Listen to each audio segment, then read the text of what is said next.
धारण कर रही हैं।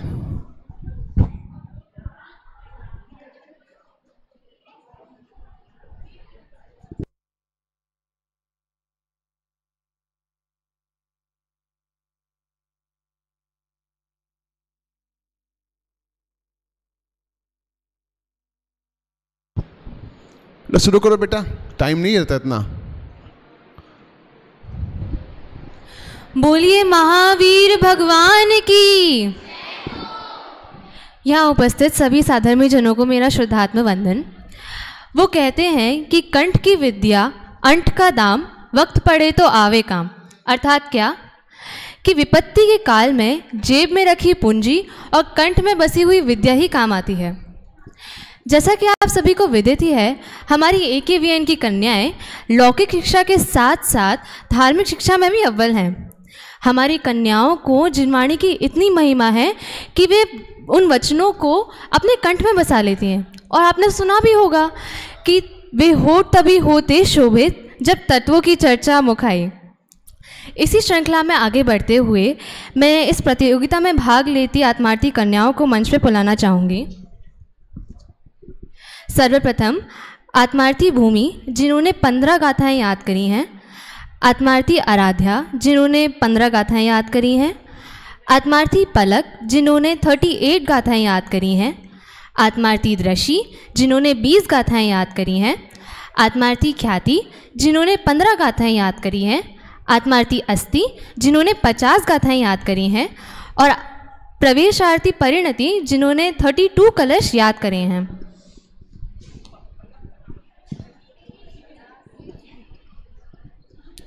अब ये बालिकाएं हमारे समक्ष शम्यसार जी की गाथाएं और कलशों का पाठ करेंगी। और इनका पाठ सुनने के लिए मैं आदरणीय ऋतु दीदी को बुलाना चाहूँगी।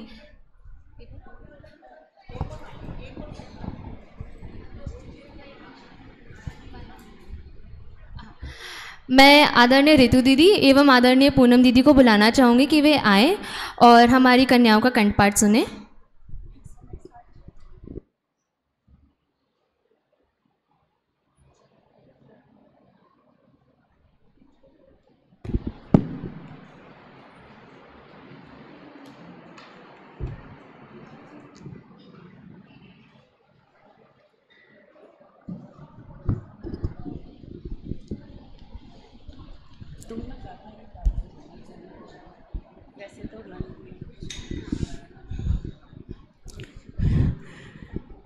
कुंद कुंद आचार्य देव की, अमृतचंद्र आचार्य की, जयसेन आचार्य की, समयसार जी ग्रंथ की जय हो।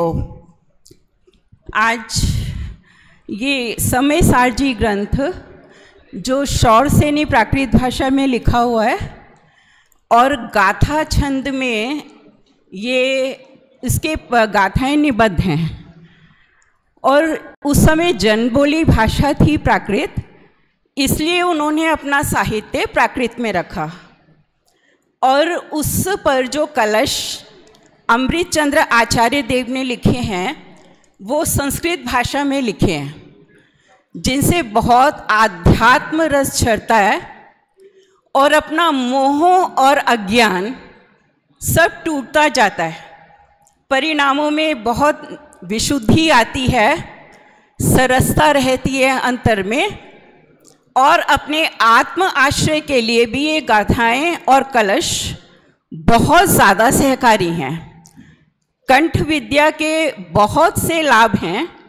अभी हम उन पर न जाकर जो बालिकाओं ने अपने हृदय में, अपने मन मस्तिष्क में, अपने वचनों में जो ये गाथाएं और कलश बसाए हैं, उनका रसपान हम सब करते हैं। तो बालिकाएं सर्वप्रथम 12वीं कक्षा की बालिकाओं को मैं बुलाना चाहूँ। उसमें से पहले वो ख्याति, आप इधर आ जाइए। ख्याति ने कर्ता कर्म अधिकार की और पूर्व रंग अधिकार की गाथाएं और कुछ कलश हैं जो वो उन्होंने याद किए हैं। तो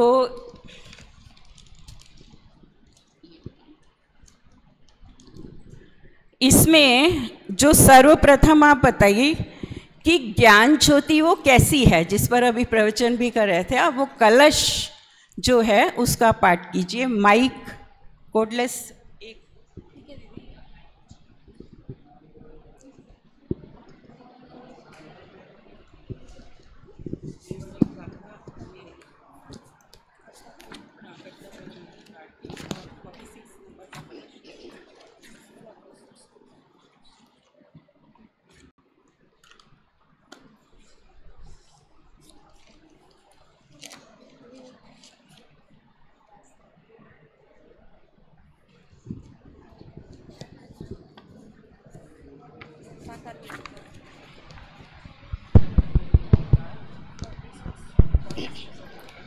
एकः कर्ता चिदहमिह कर्म को पादयोमि एतज्ज्ञानां शमयदभित कर्तृकर्म प्रवृत्तिं ज्ञानज्योति स्फुरति परमो दातमात्यन्तधीरं साक्षात् कुर्वन् निरुपधि पृथक् द्रव्य निर्भासि विश्वम।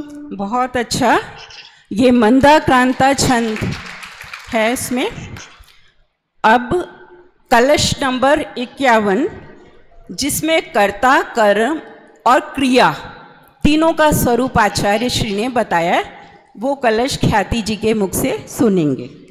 यह परिणमति सकर्ता यह परिणामो भवेतु तत्कर्म या परिणति क्रिया सा त्रयमपि भिन्नं न वस्तुतया।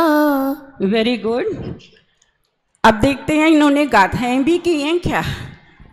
तो 72 नंबर की गाथा, जिसमें आश्रवों के स्वरूप का वर्णन है, वो गाथा हम सुनना चाहेंगे। नादून आसवाणम् असुचेतं च विवरीय भावं च दुःखस्य कारणं तिय तदोणियत्यं कुणदी जीवो। बहुत बढ़िया। अब आश्रवों का स्वरूप तो जाना हमने, लेकिन उससे निवृत्ति का उपाय क्या है, तो तत्संबंधी गाथा नंबर 73 आपके मुख से सुनेंगे हम। हाँ 70, हाँ।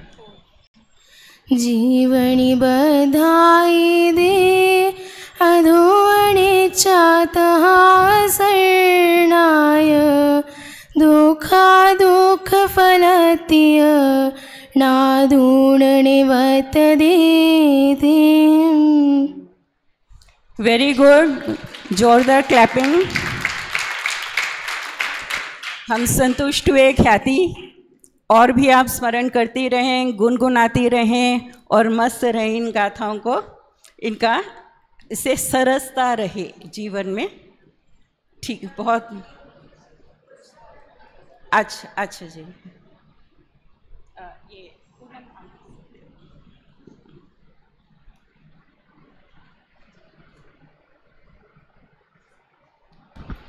आत्मार्थी ख्याति जिन्होंने 15 गाथा याद करी हैं, और कर्ता कर्म के कलश,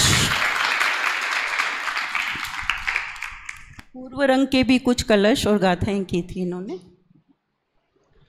अब मैं बुलाना चाहूंगी आत्मार्थी दृष्टि।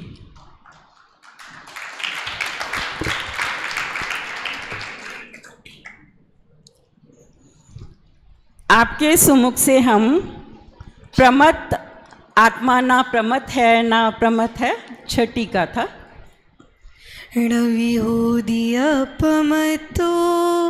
णपमत्तो जाने गोदुजो भावो एवं बढ़न्ति शुद्धं णादो दोजो सो दुसो चेव। Very good. कोई गलती तो नहीं थी ना? ठीक ठीक बोलिए ना दीदी ने। अब आचार्य आत्मा को आत्म वैभव से दिखाते हैं, तो वो गाथा हम सुनना चाहेंगे। तम्मेयत विहतम दाये हम अपणो सवि अवीण जदिदाये जपमाणम चुक्केज छलम नगे तवम। Very good. ये तव दव प्रत्यय जो लगे होते हैं ना प्राकृत में पीछे, तो इनका मतलब होता है चाहिए, घेतव्य, ग्रहण करना चाहिए। अब हम कलश नंबर 2 आचार्य अमृतचंद्र देव का। अनंत धर्मणस्तत्वं पश्यन्ति प्रत्यगात्मना अनेकान्तमयी मूर्तिर् नित्यमेव प्रकाशिताम्। Very good. तीसरा भी सुना दीजिए आप। पर परिणति हेतुर्मोहनाम्नोऽनुभावा द्वैतमनुभाव्य व्याप्तिकलमाशिताया मम परम विशुद्धि शुद्ध चिन्मात्रमूर्ते भवतु संसार व्याख्येवानुभूते। Very good. इसमें आचार्य देव कहते हैं कि मेरे भावों की परम विशुद्धि हो, इसके लिए मैं इस ग्रंथ की टीका कर रहा हूँ। बहुत ही सुंदर। Very good. अब हाँ पूनम, ये बहुत ही सुंदर तरीके से आत्माती दृष्टि ने पूर्व रंग की 20 गाथा एवं कलशों का पाठ किया। आपको पुरस्कृत करा जाता है।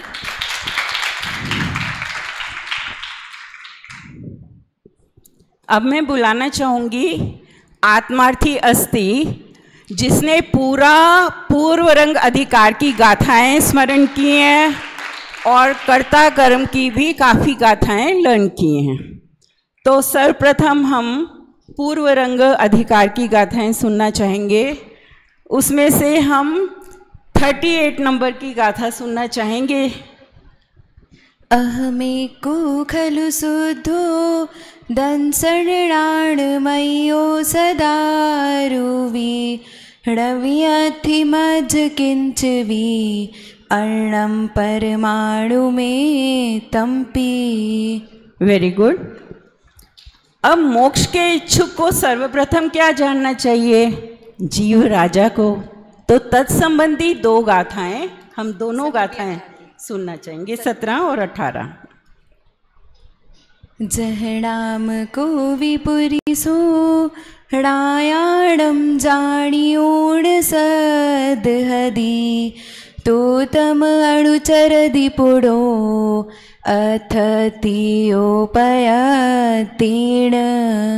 एवं हि जीवराया णादवो तहय सदहे दवो अणुचरिदवो यपुणो सोचेव दुमुख कामेण।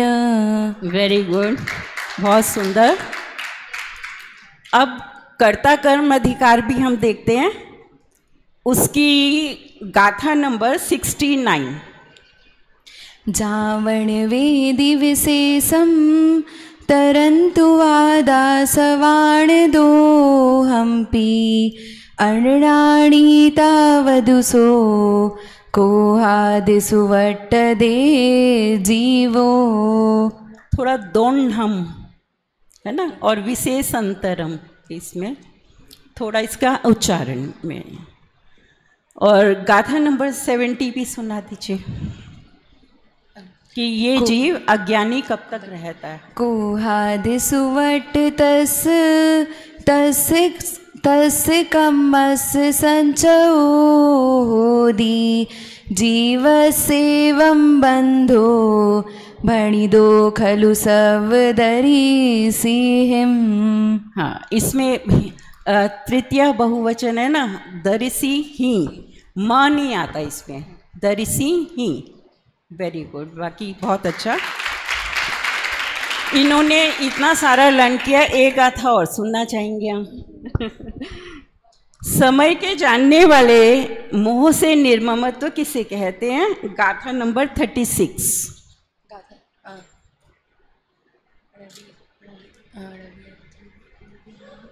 णव्यतिमं को विमोहो बुद्धदिवोग एव अहमेको तं मोहणिं ममतं समयस वियाणि गावेन्ति। इसमें वियाणया ये गा का लोप हो जाता है, व्याकरण का है तो यह श्रुति उसकी जगह आती है, तो वियाणया। बहुत अच्छा, ऐसे ही आप स्मरण करती रहिए और बहुत अच्छा। बहुत सुंदर प्रदर्शन आत्मार्थी अस्थि द्वारा। इन्होंने पूर्व रंग की 36 एवं 38, 17 एवं 18 नंबर की गाथाएं सुनाई। अब हम 9th क्लास को बुलाना चाहेंगे। 9th क्लास में, हाँ आराध्या आओ बेटा। ये कल शुद्ध केवली श्री भद्रबाहु पर नाटिका प्रस्तुत करेंगी, तो हम इनसे शुद्ध केवलियों वाली ही गाथाएं सुनना चाहेंगे। जो हि सुदीर्ण गच्छति अपाणमिणं तु केवलं शुद्धं तं सुध केवलिमिषणो पढ़न्ति लोयपदीवयरा। जो सुदृढाणं सर्वं जानन्ति सुध केवलं तमाहुजड़ा नाणम् अप्पा सर्वं जम्हा सुध केवली तम्हा। वेरी गुड, बहुत ही बढ़िया। बस 2 ही गाथाएं सुनना चाहेंगे, और भी हैं? इनको प्राइज वो जो बहुत ही सुंदर प्रदर्शन आत्मार्थी आराध्या द्वारा। ये केवल 9th क्लास में है, लेकिन इन्हें तो भी गाथाएं याद हैं। इन्होंने स्टार्ट भी नहीं करा अभी समय सार जी। और इनकी प्रतिभा तो बहुत ही, इनसे मैं इम्प्रेस हुई हूँ। इतनी छोटी सी और बहुत ही प्रतिभा है, वो देखकर लगता नहीं है कि, और इतना अंतर से वो अंतर में इतनी समझ इसकी प्रखर है, तो बहुत ही हर्ष होता है मुझको देखकर बालिकाओं को। अब हम आत्मार्थी भूमि को बुलाना चाहेंगे। एक से एक जेम्स हैं। आपसे हम मंगलाचरण सुनना चाहेंगे। नमस्मै साराय स्वानुभूत्या चकासिते चित्स्वभावाय भावाय सर्वभावान्तरच्छिदे। Very good. अब इसमें गाथा नंबर 2 भी आप सुनाइए।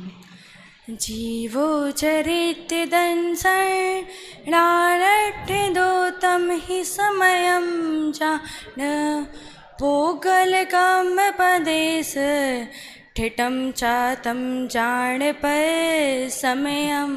इसमें पहली लाइन में ससमयम, स आप लोग, बाकी बहुत अच्छा, वेरी गुड, क्लैपिंग। अब आत्मार्थी, हाँ इनको प्राइज दे दीजिए।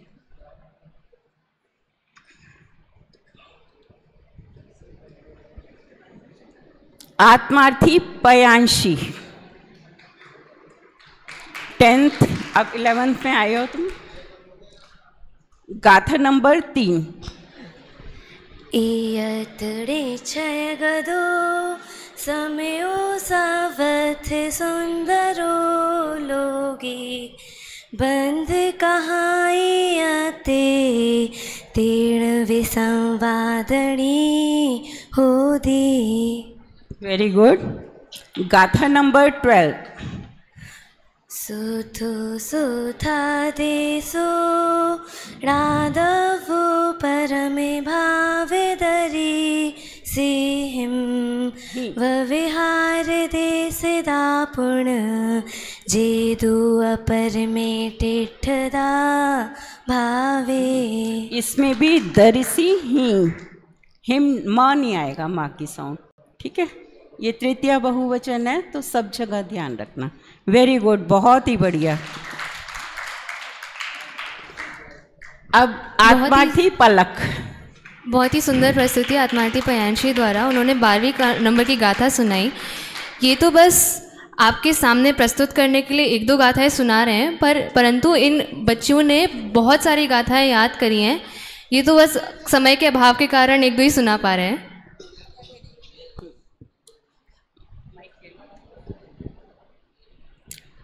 आत्मार्थी पलक ने भी पूरा पूर्व रंग अधिकार की सभी गाथाएं 38 गाथाएं लर्न की हैं। जोरदार क्लैपिंग।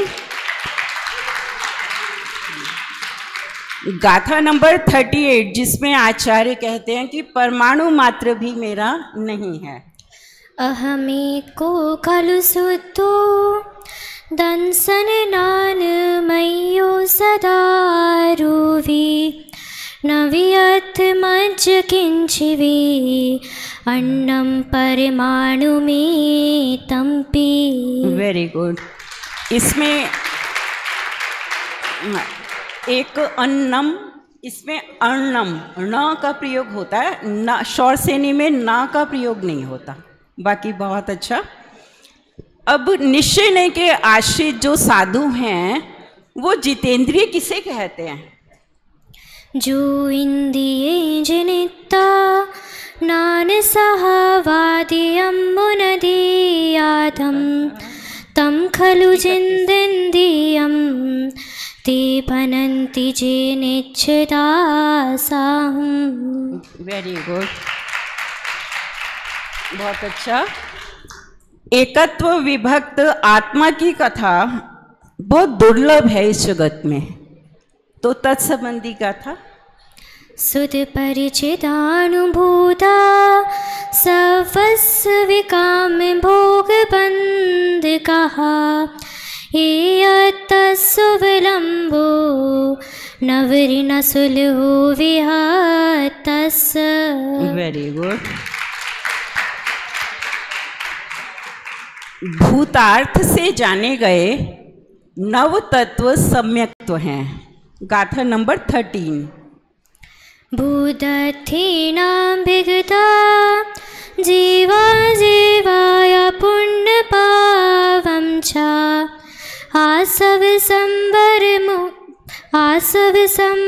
निचर बंधु मोक्षो यसम्मतम्।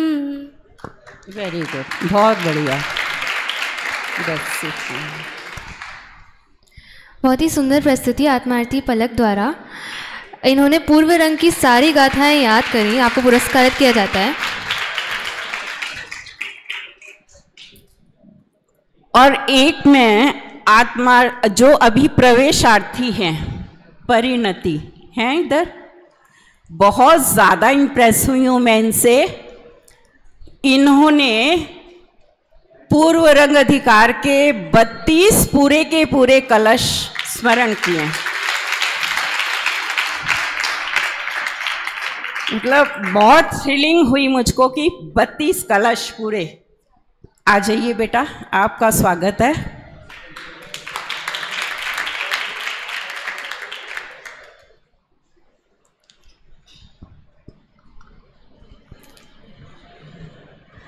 कलश नंबर हम 4 सुनना चाहेंगे।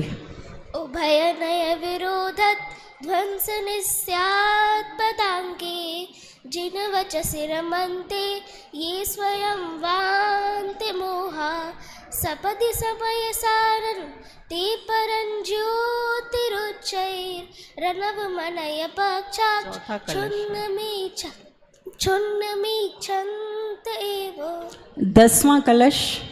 आत्मस्वभावं परभाव भिन्न मा पूर्णमाद्यत् विमुक्तमेकं विलीन संकल्प विकल्प जालम प्रकाशयन् शुद्ध नयोभ्युदेति। वेरी गुड, उच्चारण भी बहुत अच्छा था इसका, इनका। कलश नंबर 32।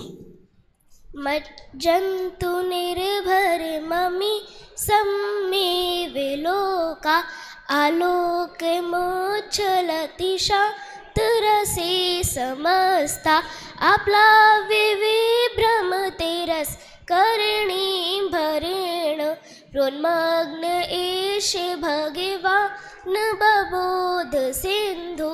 वेरी गुड, बहुत बढ़िया। कलश नंबर बजनी चाहिए।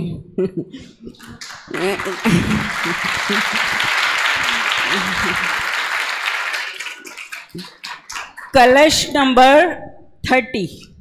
सर्वतस्वरस निर्भर भावं चेतय स्वयमहं स्वमिहैकं नास्ति नास्ति मम कश्चन मोह शुद्ध चिद्घन महो निधिरस्मि।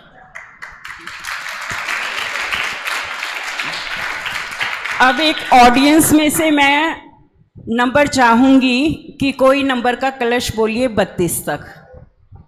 बालिका है 29 नंबर का। अवतिरति न यावत् वृत्तिमत्यन्त वेगा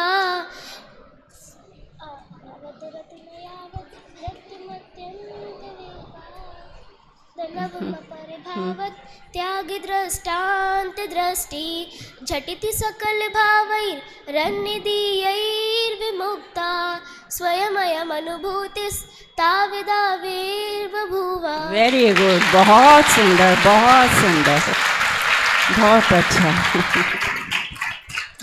बस इतना ही।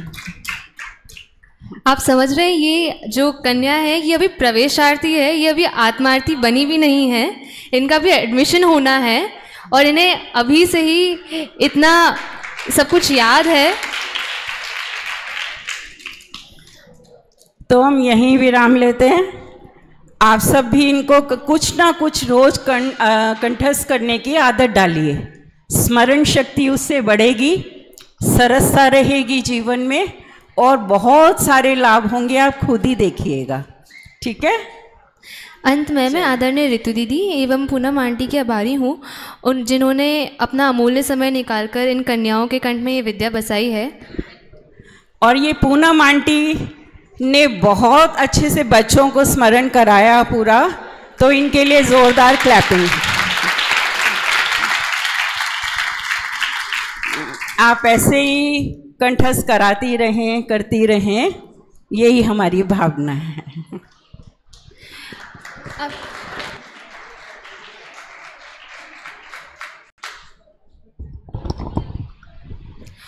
अब जैसा आप सभी को विदित ही है, हमारी कन्याओं को साल भर नोटिस किया जाता है और उसके आधार पर कुछ कैटेगरीज हैं जिनमें उन्हें पुरस्कार मिलता है।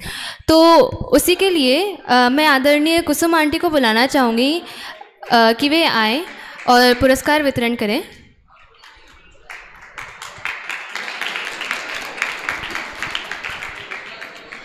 हमारी पहली कैटेगरी है हेल्पिंग नेचर।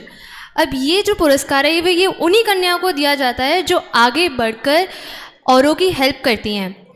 तो उसमें 9th क्लास से मैं आत्मार्थी आंशी को बुलाना चाहूँगी।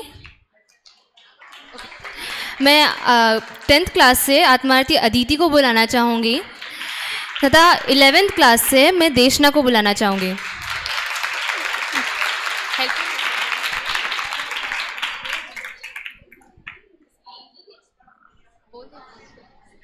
ये जो पुरस्कार है ये सिर्फ उन्हीं बच्चों को दिया जाता है जो आगे बढ़कर और लोगों की हेल्प करती हैं, और उसी आप सभी करतल ध्वनि से इनका प्रोत्साहन करें।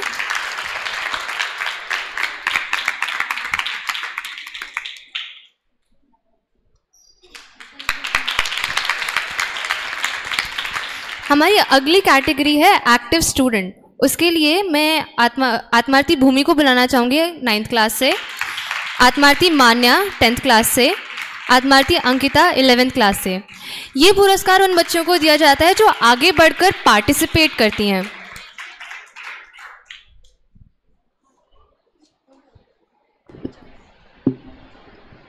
आप तालियां बजाते रहिए।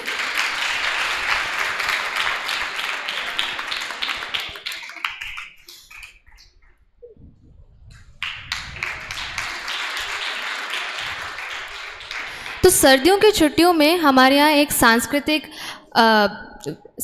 हफ्ता रखा गया था और उसमें बच्चों ने बहुत सारे प्रतियोगिताएं रखी गई थी। उसमें जो बच्चियाँ जीती हैं मैं उनके नाम यहाँ पे अनाउंस कर रही हूँ। तो चेयर रेस में पहला स्थान प्राप्त किया है आत्मार्थी आस्था जैन ने, दूसरा स्थान प्राप्त किया आत्मार्थी विशुद्धि जैन ने, तीसरा स्थान प्राप्त किया आत्मार्थी सुहानी जैन ने,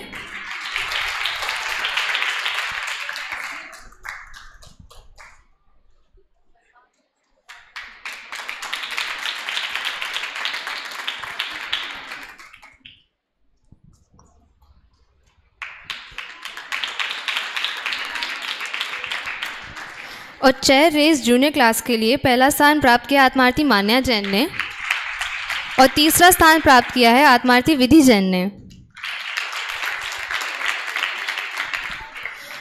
बोरी रेस के लिए द्वितीय स्थान प्राप्त किया है आत्मार्थी स्वस्तिका जैन ने और तृतीय स्थान प्राप्त किया आत्मार्थी अंतरा जैन ने।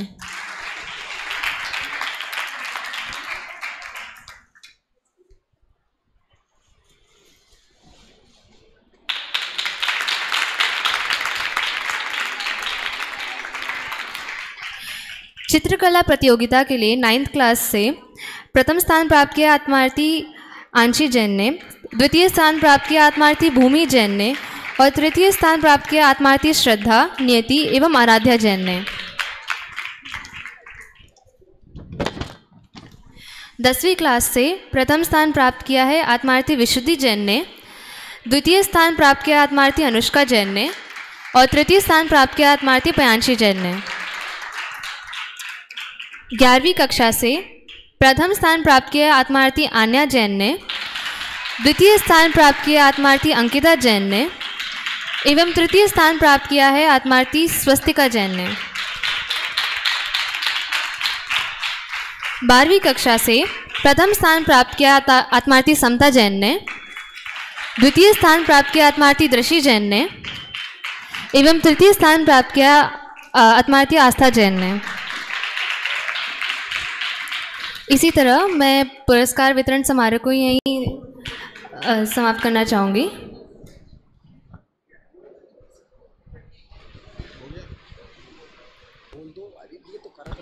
आप करतल ध्वनि से इन बच्चों का प्रोत्साहन करते दीजिए।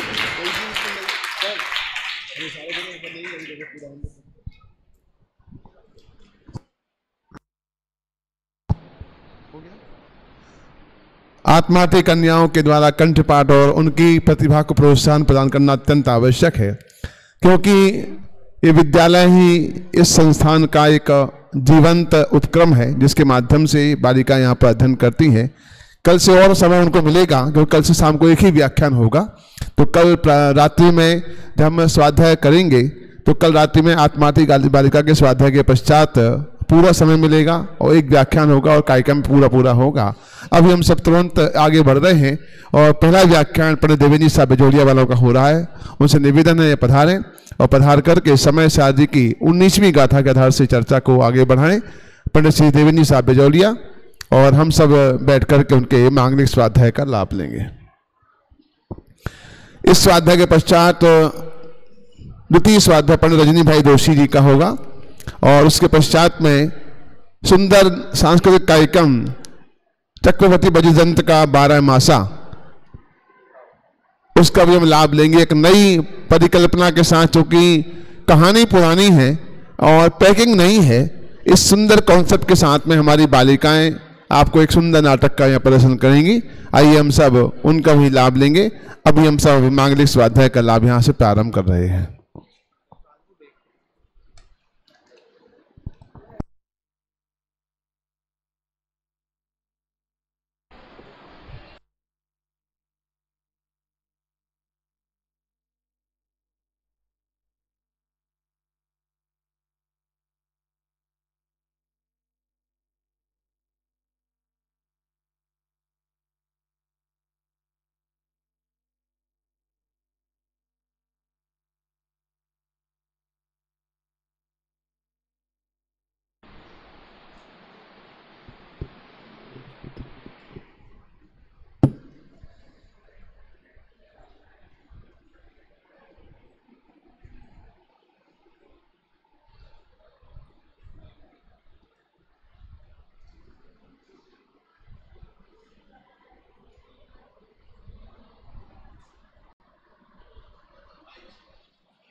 शान्ताणं नमो सिद्धाणं नमो आयर्याणं नमो वज्रायाणं नमो लोये सौवसाहुणं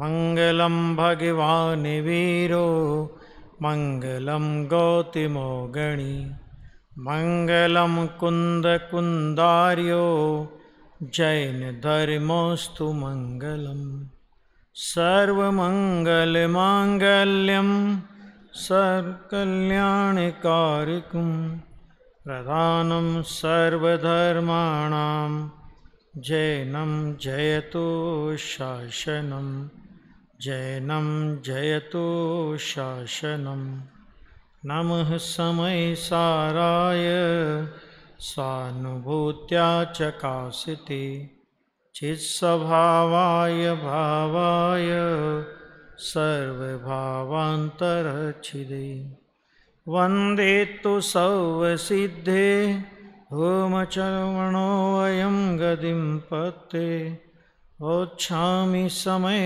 पाहुड मेणमाशुद्धि केवली भणिदम्। गुरुवाणी मंथन शिविर और दीक्षांत समारोह की व्याख्यानमाला के अंतर्गत हम सभी भगवत कुंदकुंदाचार्य देव के द्वारा प्रणीत महान परमागम शास्त्र श्री समयसार जी ग्रंथादि राजपर स्वाध्याय का उपक्रम यहाँ पर शुरू कर रहे हैं। सुबह अपनी चर्चा आई थी, शिष्य ने प्रश्न किया था कि प्रभु ये आत्मा कितने समय तक अप्रतिबुद्ध रहता है, तो उसके उत्तर में आचार्य देव ने गाथा कही है। देखो, गाथा 19 में अप्रतिबुद्धि की चर्चा भी की और जिस समय ऐसा मानना छोड़ देगा उसी समय प्रतिबुद्ध हो जाएगा।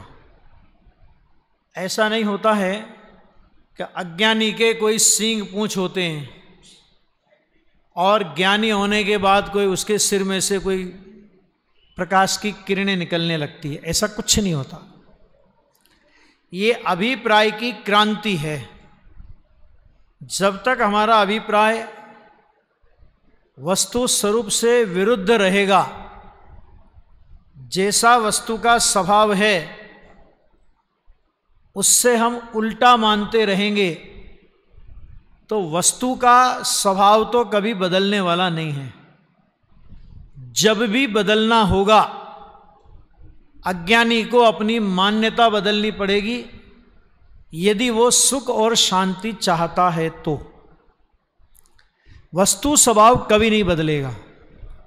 हमने अपने आत्मा के संदर्भ में कितनी भी प्रकार की भ्रांतियां पाली हो, लेकिन एक बात बहुत सही है, परम सत्य बात है कि हमारी मान्यता के अनुसार आत्मा का स्वरूप नहीं हुआ।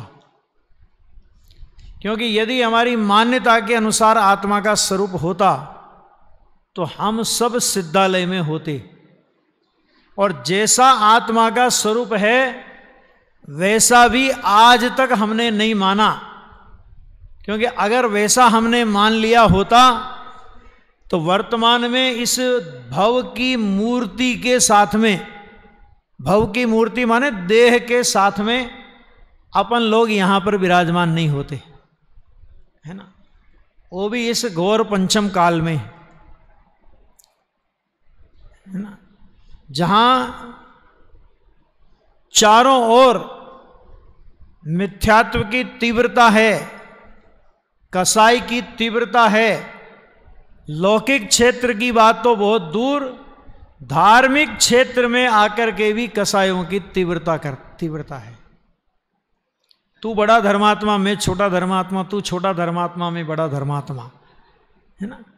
बहुत समझने की बात है। एक गुरुदेव श्री का योग अपने को मिला है ना, कि आत्मा की बात, ये शुद्धात्मा की बात अपने परिसर से बाहर निकल करके देखो जरा, और वहां बोल करके देखो भगवान आत्मा, तब पता लगेगा कि भगवान आत्मा किस कीमत पर अपने को सुनने को मिल रहा है। समझ में आएगा कि नहीं आ गया? हाँ? भगवान आत्मा शब्द कान में पड़ रहा है, ये अपना कितना बड़ा सौभाग्य है ना? और ऐसे भगवान आत्मा का हम हर क्षण निरादर करते आ रहे हैं, ये भी एक परम सत्य है। तो आचार्य भगवान से जब ये प्रश्न किया तो बहुत सरल भाषा में उन्होंने इस प्रश्न का उत्तर दिया। क्या उत्तर दिया? नो कर्म कर्म जु में अवरु में, मैं कर्म नो कर्म है, यह बुद्धि जब तक जीव की अज्ञानी तब तक वो रहे। ये नहीं कहा कि तू ऐसा नहीं करेगा तब तक अज्ञानी, तू इतने व्रत नहीं करेगा तब तक अज्ञानी, तू इतनी पूजाएं नहीं करेगा तब तक अज्ञानी, तू इतने मंदिर नहीं बनेगा तब तक अज्ञानी, तू इतने उपवास नहीं करेगा तब तक अज्ञानी। ऐसा ज्ञानी और अज्ञानी का कोई माप नहीं निकाला। आचार्य क्या कहते हैं? नो कर्म कर्म जो मैं, नो कर्म और कर्म ये मैं हूं और मुझ में कर्म और नो कर्म है। ठीक है, बहुत सीधा सा अर्थ, अभी चर्चा करेंगे अपन इसकी। बहुत सरल भाषा में अपने अज्ञान का पर्दाफाश किया आचार्य देव ने। हम कहां अज्ञानी बने हुए हैं, कहां हमारी अटक है, कहां हमारी भूल है, बहुत सरल शब्दों में बताया कि यह बुद्धि जब तक जीव की, जब तक तू ऐसा मानेगा तब तक अज्ञानी रहता है। और देखो इतनी बात नहीं, आप इसके बाद की गाथाएं पढ़ोगे ना, मैंने ये 19 नंबर की गाथा तो अपनी चलेगी, लेकिन 20, 21, 22 नंबर की गाथा आप पढ़ो तो उसमें लिखा इसी बात का और विस्तार किया अज्ञानी का। क्या? ये परद्रव्य मेरे भूतकाल में थे, मैं इनका भूतकाल में था, ये परद्रव्य मेरे वर्तमान में हैं, मैं वर्तमान में इनका हूं, ये परद्रव्य मेरे भविष्य में होंगे, मैं इनका भविष्य में होऊंगा। यानी ऐसा नहीं है कि ये जो मान्यता है तो ये अपनी वर्तमान काल तक की मान्यता है, ऐसा नहीं है। भूतकाल में भी जो जो कर्म और नो कर्म का संयोग अपने को हुआ उसमें हमने अपनापन माना, वर्तमान में मान रहे हैं, और वर्तमान की इस मान्यता में ही भविष्य में भी मुझे ऐसा मिलेगा। होता है कि नहीं होता? अपन लोगों की प्लानिंगें बहुत होती है। जिंदगी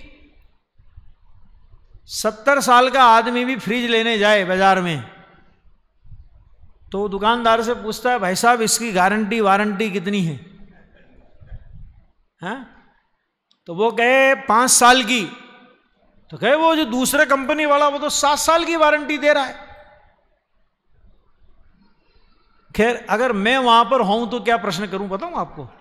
मैंने कहा ठीक है, फ्रिज की वारंटी तो 7 साल की नहीं, हम तुम्हें 10 साल की भी दे देंगे, कोई बात नहीं। 7 साल की कंपनी की ओर से और 3 साल की हमारी ओर से, हम 10 साल में भी तुम्हारा चेंज कर देंगे, लेकिन तुम्हें इस बात की गारंटी देनी पड़ेगी कि तुम 10 साल तक इस फ्रिज का उपभोग कर लोगे, है ना? अब बोलो हाँ या नहीं, हम तो अरे भविष्य में भी अपन वही मानते हैं, प्लानिंग कितनी लंबी चौड़ी अपनी होती है। ये सब क्या है कि ये सब अपने आत्म स्वभाव को नहीं जानकर पर द्रव्य और पर भावों में, द्रव्य कर्म, नो कर्म, भाव कर्म सब आ गए, इसमें अपने पने की बुद्धि। मैं निष्कर्म शुद्धात्मा हूं, मैं सर्व कर्मों से रहित। समय सार शब्द का अर्थ क्या है?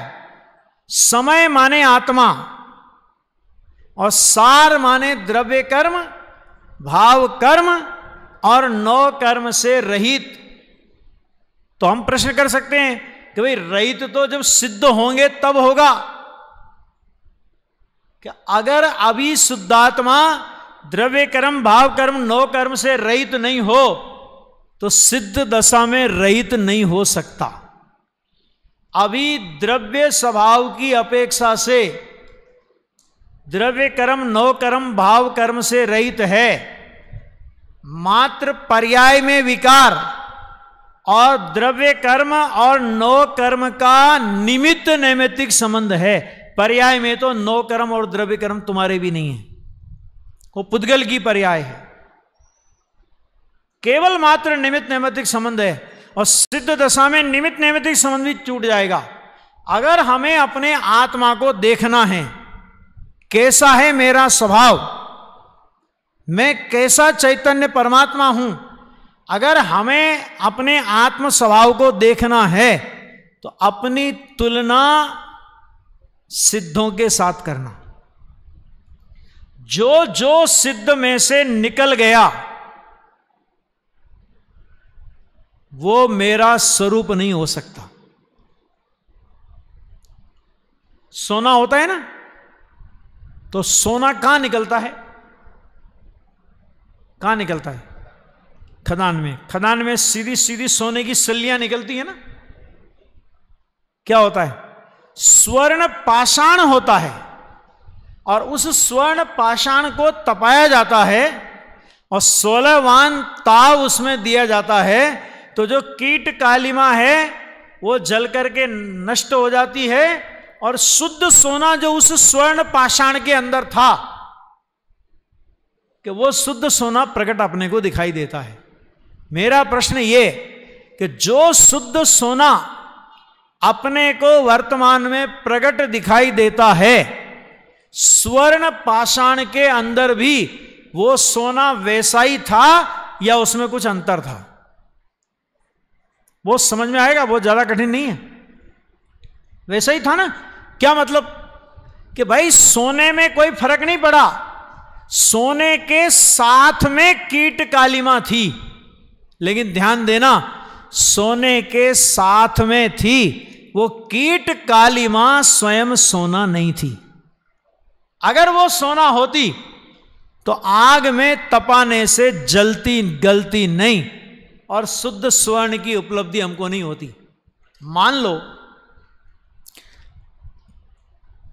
अपन लोगों को ये कहा जाए कि भाई आपके पास ये स्वर्ण पाषाण है और आप इसको आग में डाल दो, आपकी तकदीर अच्छी होगी तो सोना निकल आएगा, और आपकी तकदीर फूटी होगी तो सोना जल जाएगा और कीट कालिमा निकल आएगी।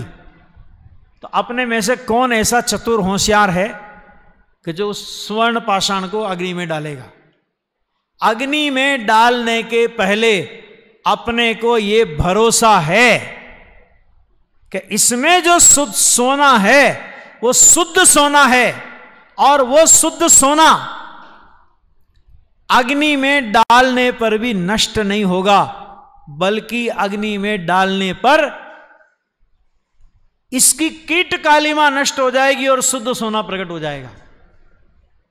ठीक। एक दूसरा उदाहरण विचार करना कि अपने को भगवान की 5 फीट की प्रतिमा बनानी है। कितने फीट की? 5 फीट की। और प्रतिमा बनाने की फैक्ट्री कौन सी है? कौन सी नगरी है? कि जयपुर नगरी है ना। अपने में समाज में कितने ही मतभेद हों, ये 13 पंथियों की प्रतिमा, ये 20 पंथियों की प्रतिमा, ये सोनगढ़ वालों की प्रतिमा, लेकिन जहां से प्रतिमा बनती है वो नगरी एक ही है। तो अपन गए प्रतिमा बनाने के लिए, अपने को 6 फीट की प्रतिमा लेनी थी। अपन गए प्रतिमा वाले के पास, भैया 6 फीट की प्रतिमा चाहिए, खड़गासन या पद्मासन जो भी अपन ने बताया चाहिए। वहां पर एक पत्थर का टीला रखा हुआ था। उसने कहा जी ये रही प्रतिमा आपकी। तो हम क्या कहते हैं, हम ही मिले क्या तुमको? हम ही मिले तुमको, और कोई नहीं मिला। क्या मतलब कि ये पत्थर को तुम प्रतिमा बता रहे हो कि भाई साहब तुम्हारी नजर से देखोगे तो ये पत्थर दिखेगा, और अगर इसमें तुम्हें प्रतिमा देखनी है तो इसमें तुम्हें कारीगर की नजर से देखनी पड़ेगी। कारीगर की नजर से देखोगे तो इसी पत्थर के टीले में भगवान विराजमान है। हम भगवान बनाते नहीं, जो भगवान के अलावा जो अतिरिक्त है उस अतिरिक्त को छील देते हैं। भगवान तो बने बनाए हैं, वे प्रकट हो जाते हैं। ख्याल में आ गया? बस हमारा वर्तमान में हम कैसे हैं कि हम टीले जैसे भगवान हैं, और सिद्ध परमात्मा कैसे हैं कि जिसमें से प्रतिमा गढ़ ली गई है, ऐसे भगवान हैं। ठीक है? तो जो एक्स्ट्रा है, जो अतिरिक्त आ गया है, आत्मा के स्वरूप में जो अतिरिक्त आ गया है, कि जो आत्मा का स्वभाव और स्वरूप नहीं है, जिसे कारीगर छीनी हथौड़ा लगा करके निकाल करके फेंक देगा, और उसके फेंकने के बाद जो बचेगा वो शुद्ध रूप से भगवान है। बस यही भेद ज्ञान की कला का प्रयोग हमें यहां करना है। कैसे करना? कि बस मैं वर्तमान में द्रव्य कर्म, नौ कर्म, भाव कर्म, इनसे रहित शुद्धात्मा हूं। ये जो द्रव्य कर्म, भाव कर्म, नौ कर्म देखे जाते हैं, ये आत्मा नहीं है, आत्मा के ऊपर आया हुआ एक्स्ट्रा अतिरिक्त है। अतिरिक्त को निकाल दो तो जैसा आत्मा है वैसा पर्याय में प्रकट हो जाता है। लेकिन ध्यान देना, जैसा आत्मा है वैसा पर्याय में प्रकट होने के पहले, जैसे उस कारीगर को वो छेनी हथौड़ा चलावे, उसके पहले उसके ज्ञान में उस पत्थर के अंदर पूरी मूर्ति उसके ज्ञान में स्थापित होती है। और जब ज्ञान में प्रतिमा स्थापित होती है तो उस प्रतिमा के अलावा जो है, छेनी हथौड़े के प्रयोग द्वारा उसको अलग कर देता है। आचार्य कहते हैं हमें सिद्ध पद प्रकट करना है, हमें साक्षात आत्मा को प्रकट पर्याय में अगर उपलब्ध करना है, तो हमारी नजर में जिस समय आत्मा के साथ 9 कर्म संयोग रूप में दिखाई दे रहे हैं, 8 कर्म संयोग रूप में दिखाई दे रहे हैं, विकारी भाव एक समय की पर्याय में दिखाई दे रहा है, उस समय ही इनका निषेध हमारी दृष्टि और ज्ञान में वर्तना चाहिए। क्यों? क्योंकि इनका निषेध आएगा तभी तो इनके अभाव के लिए शुद्धात्मा के अनुभव की प्रक्रिया में जीव आएगा, और तब वो अनुभव होगा। तब ये कर्म, 9 कर्म सर्वथा अलग हो जाएंगे, संयोग रूप से भी हमारे साथ में नहीं रहेंगे। ये बात तो आगे की है, लेकिन अभी अपन तो क्या कर रहे हैं कि जो मिला वो मेरा, जो मिला वो मेरा, जिस पर्याय में गए वो पर्याय को अपना मानते हैं। पंडित टोडरमल जी की वो भाषा याद करो, अहो मुझे तो इन बातों की खबर ही नहीं थी, मैं तो भ्रम से भूलकर प्राप्त पर्याय ही में तन्मय हुआ। इस पर्याय की तो थोड़े काल की स्थिति है, मुझे सब प्रकार का अवसर मिल गया है, इसलिए मुझे है ना अपना सत्य स्वरूप समझ लेना चाहिए। समझाए कि नहीं? भ्रम से भूलकर प्राप्त पर्याय ही में तन्मय हुआ। इस वाक्य में बहुत गहरा मर्म है। अपने यहां पे उदाहरण आता है ना, कोई एक मुनिराज ने, एक राजा मुनिराज को आहार दे रहा था, और आहार लेते लेते मुनिराज के चेहरे पर जरा मुस्कान आ गई। तो राजा ने सोचा मुनिराज बड़े गंभीर होते, ये मुनिराज के चेहरे पे मुस्कान कैसे आई? अवश्य कोई न कोई बात है। तो मुनिराज तो आहार करके जंगल में चले गए, अब वो राजा भी मुनिराज के पीछे पीछे जंगल में गया, और जो ही मुनिराज का ध्यान खुला और उसने कहा, महाराज आज आहार करते करते आपके चेहरे पर मैंने मुस्कान देखी, क्या बात है? उन्होंने कहा, राजन मुझे संसार की विचित्रता को देख करके जरा सा ऐसा भाव आया कि प्रभु आपने क्या संसार की विचित्रता देखी, हमें भी तो बताओ। तो मुनिराज बोले, हमने अवधि ज्ञान के द्वारा ये जाना कि ये राजा जो अभी हमें आहार दान कर रहा है, ये राजा 7वें दिन मरकर अपने ही पाखाने में हरे कलर का कीड़ा होगा। अब सोचो आप जरा, क्या हुआ, क्या हुई होगी उसकी दशा। एकदम घबरा गया। पहली बात तो 7 दिन में मेरी मृत्यु हो जाएगी, है ना। अब वो आया, अपने बेटे को बुला के कहा, बेटा मुनिराज ने ऐसा कहा है 7 दिन बाद मेरी मृत्यु हो जाएगी, और मर करके जो परिस्थिति बताई थी मुनिराज ने उसको बता दी बेटे को। और उन्होंने कहा, बेटा जैसे ही मैं मरूं और अपने पाखाने में कीड़ा होऊं, तू मुझे मार देना, ऐसी गंदी जगह मुझे नहीं रहना, मार देना। और सच में वो घटना घटित हुई, और वो राजा मर करके अपने पाखाने में कीड़ा बना। जैसे ही राजकुमार उसे मारने के लिए जाता है, वो गहरे गहरे उस पाखाने के अंदर घुस जाता है। यह है प्राप्त पर्याय की स्थिति। और देखो एक बात कि उस राजा को तो मुनिराज ने कहा था कि तुम 7 दिन बाद मर करके अपने पाखाने में कीड़ा हो जाओगे, यानी उसको तो 7 दिन का टाइम कम से कम मिला था। अपन लोगों के पास कितना टाइम है बोलो? कोई ईमानदारी से यह कह सकता है कि 7 दिन की बात तो छोड़ो, मेरे पास 7 घंटे का टाइम भी है, और उसके बाद भी अपन लोग कितनी निश्चिंतता से अपना जीवन व्यतीत कर रहे हैं। आत्महित की बात सुनते हैं, अच्छी भी लगती है, बार बार सुनने को मन भी चाहता है, लेकिन अंतर परिणमन की दिशा में हम कितने आगे बढ़े, ये अपने को विचार करना चाहिए। ठीक है, देखिए अन्वयार्थ में आचार्य ज्ञातार्थ में क्या कहते हैं कि जब तक इस आत्मा की ज्ञानावरणादि द्रव्य कर्म, भाव कर्म और शरीर आदि 9 कर्म में, तीनों आ गए, ज्ञानावरणादि द्रव्य कर्म, भाव कर्म और शरीर आदि 9 कर्म में यह मैं हूं,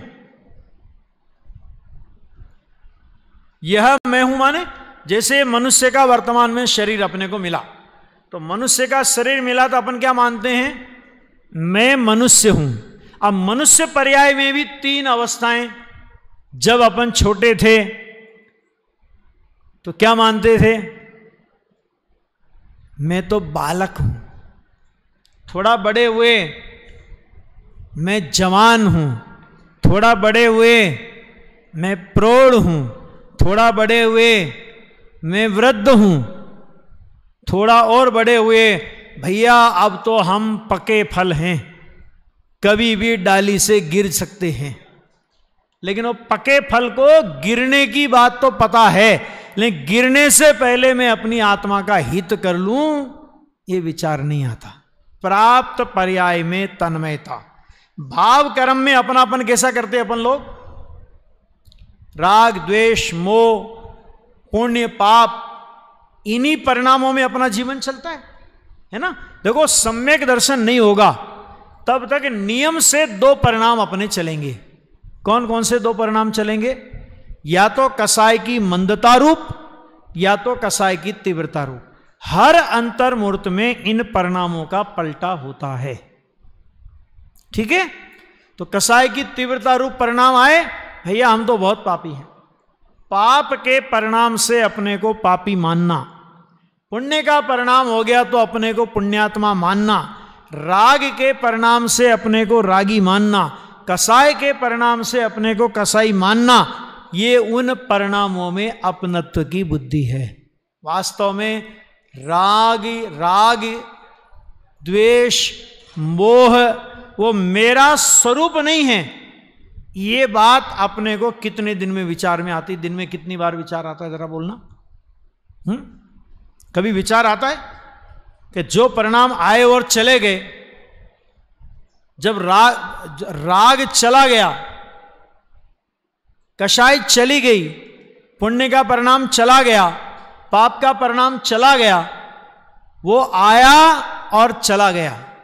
लोक में नहीं बोलते अपन, देखो भाई तुम ऐसा मत करो वरना मुझे क्रोध आ जाएगा।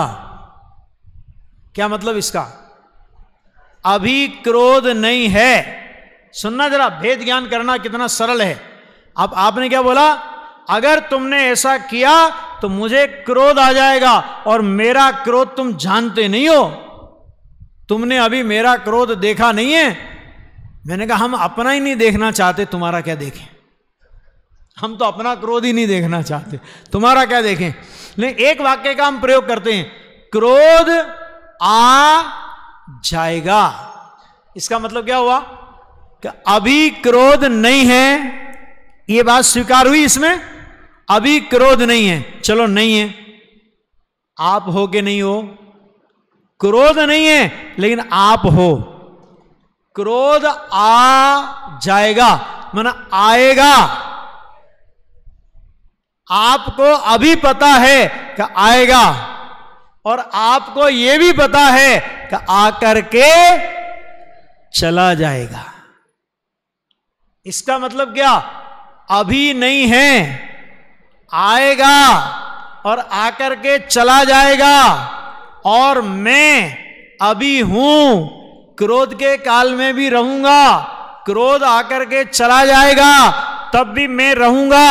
तो आचार्य कहते हैं जो आकर के चला जाता है उस पर भरोसा करना चाहिए कि जो सदा काल विद्यमान रहता है, जिसकी उपस्थिति में ऐसे अनेक परिणाम आए और अनेक परिणाम चले गए, लेकिन जिसमें से कुछ आया नहीं कुछ गया नहीं, भरोसा करने लायक कौन है बताओ जरा, है ना? आचार्य कहते बस इतना भरोसा कर लो कि आकर के चले जाने वाले भाव हैं। तो जो आकर के चला जाए उसे पंचाध्यायीकार ने बोला आगंतुक भाव है, आकर के चले जाने वाले भाव हैं। और मैं कौन हूं कि मैं सदा काल रहने वाला हूं। आपने राशन कार्ड बनाया अपना? राशन कार्ड सबने बनाया रखा होगा। तो राशन कार्ड में क्या होता है? अपने घर के 5 मेंबर हो मान लो, तो उन 5 मेंबरों का नाम होता है ना? अब अपन राशन कार्ड वाले ने पूछा भाई साहब आपके घर में कितने मेंबर हैं? तो अपन कहें जी 5 मेंबर तो हमारे स्थायी हैं और हमारा बहुत बड़ा व्यापार है। तो एवरेज हमारे यहां 10 लोग प्रतिदिन भोजन करते हैं। किसी दिन 5, किसी दिन 15, किसी दिन 17, किसी दिन 4, किसी दिन 20। तो आप 10 लोग प्रतिदिन के हिसाब से मान लो एवरेज। तो 5 हम और एवरेज 10 लोग, 15 लोगों का एक राशन कार्ड आप बना दो। बनेगा कि नहीं बनेगा? क्यों नहीं बनेगा? क्यों नहीं बनेगा? कि भाई आकर के जाने वाले महिमान हो सकते हैं, आकर के जाने वाले महिमान हैं, आकर के जाने वाले घर के मेंबर नहीं होते। लोक में राशन कार्ड में भी उनका नाम नहीं होता, राशन कार्ड में भी उनका नाम होता है जो स्थायी मेंबर होते हैं घर के। ठीक है? तो आचार्य कहते हैं जो स्थायी भाव है, जो अनादि अनंत ध्रुव चैतन्य सत्ता है, वो मैं हूं। और ये द्रव्य कर्म, भाव कर्म और नो कर्म कहते ये तो आने जाने वाले भाव हैं। आने जाने वाले भाव वे हमारे नहीं हो सकते, मैं उनसे अत्यंत भिन्न निराला चैतन्य हूं। पर इतना ही तो भेद ज्ञान करना आपने। वेद ज्ञान में क्या करना, भाई इतना ही काम करना है। तो ये यहां पे कहा देखो, और फिर क्या लिखा, शरीर आदि नो कर्म यह मैं हूं और मुझ में अर्थात आत्मा में यह कर्म नो कर्म है। ये मैं हूं और मुझ में ये है, ये मैं हूं और मुझ में ये है। इस तरह की एकत्व की बुद्धि पाई जाती है, आना। तो ये मुझ में है, न कर्म नो कर्म है, ऐसी बुद्धि है। क्या कहा, ऐसी बुद्धि है, तब तक वह यह आत्मा अप्रतिबुद्ध भवती अर्थार्थ है।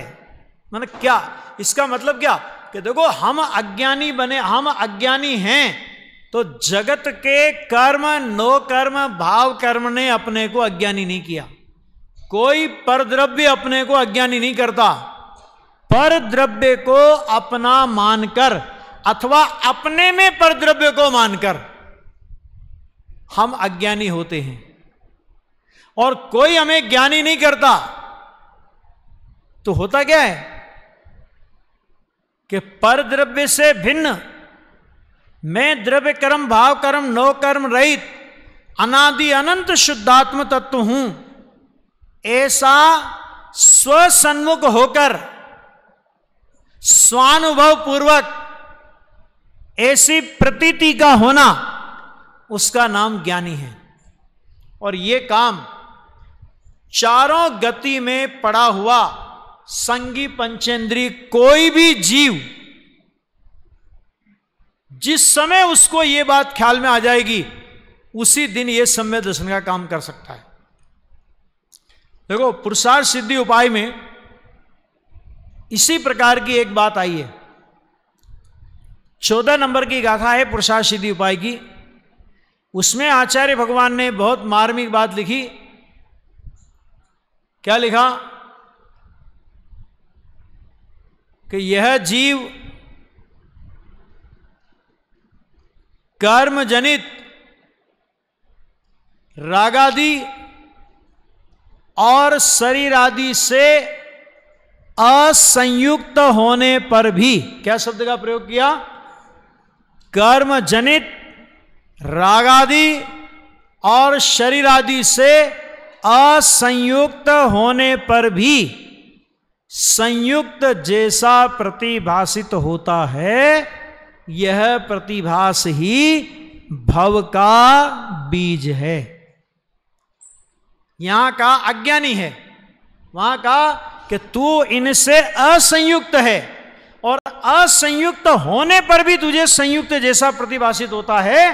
कहते ये तेरा प्रतिभास भाव का बीज है। और ये तो आपको समझाने की जरूरत नहीं है कि अगर आम का बीज बोया है तो पेड़ आम का लगेगा, और बबूल का बीज बोया है तो पेड़ काहे का लगेगा, बबूल का ही लगेगा। नीम का बीज बोया है तो निम्बोली फल रूप में मिलेगी। ये किसी को समझाने की जरूरत नहीं है। भव का बीज है, ये कहकर के वो क्या कहना चाहते हैं कि यदि अगर ऐसा हम स्वीकार करेंगे तो ये हमारा स्वीकार, ये हमारा प्रतिभास भव का बीज है।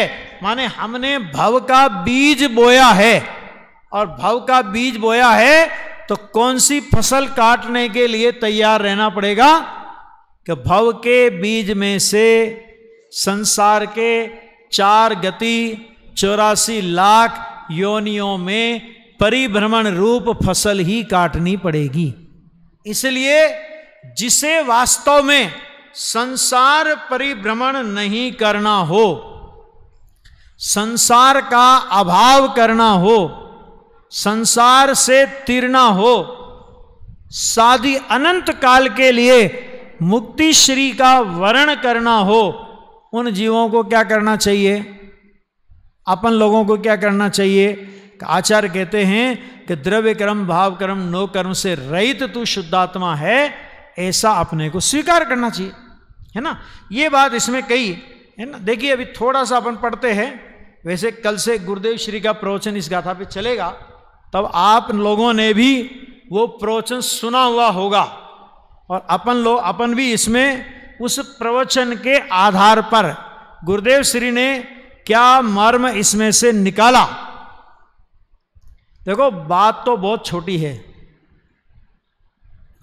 लेकिन छोटी सी बात में भी गुरुदेव ने क्या मर्म निकाला, है ना। वो गुरुदेव के मुख से अपन सुनेंगे तो बहुत गंभीरता है गाथा में, है ना। बहुत अच्छी बात है इसमें। एक उदाहरण दिया, थोड़ा सा मैं पढ़ता हूं, 5-7 मिनट में पूरा करता हूं। जैसे स्पर्श रस गंध वर्ण आदि भावों में तथा चौड़ा गहरा अवगाह रूप उदर आदि के आकार परिणत हुए पुद्गल के स्कंदों में यह घट है इस प्रकार की, और घड़े में यह स्पर्श रस गंध वर्ण आदि भाव तथा चौड़े गहरे उदराकार आदि रूप परिणत पुद्गल स्कंद हैं। इस प्रकार वस्तु के अभेद से अनुभूति होती है। यह दृष्टांत दिया है और इस दृष्टांत को उन्होंने आत्मा पर घटित किया। क्या कहा? घड़ा किसका नाम है? घड़ा किसको कहते हैं? जैसे उदाहरण दिया ना, जैसे माने घड़े के इस उदाहरण के माध्यम से आचार्य देव अज्ञानी के अज्ञान को समझाने का प्रयास कर रहे हैं।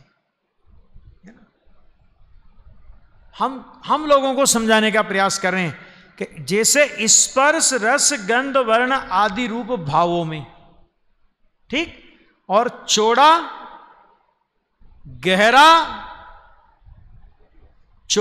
गहरा अवगाह रूप उदरादि के आकार रूप परिणत। अब घड़ा तो सबने देखा ही, घड़े में क्या होता है कि घड़े में जो आचार्य ने बताया यही घड़े में होता है, ऐसा घड़ा होता है। तो उन स्कंदों में क्या कहते हैं? ये घट है।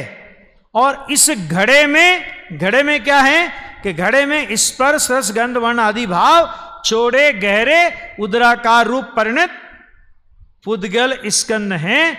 इस प्रकार वस्तु के अभेद से अनुभूति होती है। माने स्पर्श रस गंध वर्ण और चौड़े गहरे उदराकार आकार में घड़ा, और घड़े में ये सब ऐसे अभेद से अनुभूति होती है। इसी तरह अज्ञानी क्या करता है कि द्रव्य कर्म भाव कर्म नो कर्म में यह मैं, और मुझ में द्रव्य कर्म भाव कर्म और नो कर्म है, ऐसी शुद्ध चैतन्य मात्र वस्तु और द्रव्य कर्म भाव कर्म नो कर्म, इन दोनों में जब तक अभेद की अनुभूति करेगा, इन दोनों की भिन्नता को न जानकर अभेद रूप अनुभव करेगा या करता है, तब तक उसका नाम अज्ञानी है। बहुत अच्छे से समझ लेना, आचार्य देव किसी को अज्ञानी और ज्ञानी का सर्टिफिकेट देने के लिए नहीं है। आचार्य देव हमको यह बता रहे हैं कि हमने तुम्हारे सामने ज्ञानी और अज्ञानी की परिभाषा रख दी, ज्ञानी और अज्ञानी का स्वरूप रख लिया। अब तुम अपना निर्णय खुद कर लो कि तुम ज्ञानी हो या अज्ञानी। खुद अपना निर्णय अपने को करना पड़ेगा। कोई आचार्य किसी को ज्ञानी भी नहीं कह रहे और आचार्य किसी को अज्ञानी भी नहीं कह रहे। यदि हम ऐसा मानते हैं तो, और यदि हम ऐसा नहीं मानते हैं तो बस इसी पर ज्ञानी और अज्ञानी का पूरा माप है। बहुत गंभीर गाथा है और बहुत अपने जीवन का समझ लो कायाकल्प कर दे। अनादि का अज्ञान मिट करके अपन ज्ञानी धर्मात्मा बन जाएं, ऐसी अद्भुत ये गाथा है। और इस गाथा के आधार पर अपनी चर्चा आगे और भी चलेगी विस्तार के साथ में। और इस गाथा को पूरा पढ़ करके घर पे समय सार हो, नहीं हो तो मोबाइल में भी आपके पास समय सार हो सकता है। ये पूरी गाथा संभव हो तो इस पर पूज्य गुरुदेव श्री का प्रवचन यहाँ तो सुनेंगे ही, लेकिन यदि अपने को समय मिलता है तो अपने को वो प्रवचन घर से भी पढ़ करके अथवा सुन करके आना चाहिए। अगर हम ऐसा करेंगे तो हमें इस गाथा का विशेष मर्म समझ में आएगा, ख्याल में आएगा। अभी इतनी बात कह के अपनी बात यहाँ पूरी करते हैं।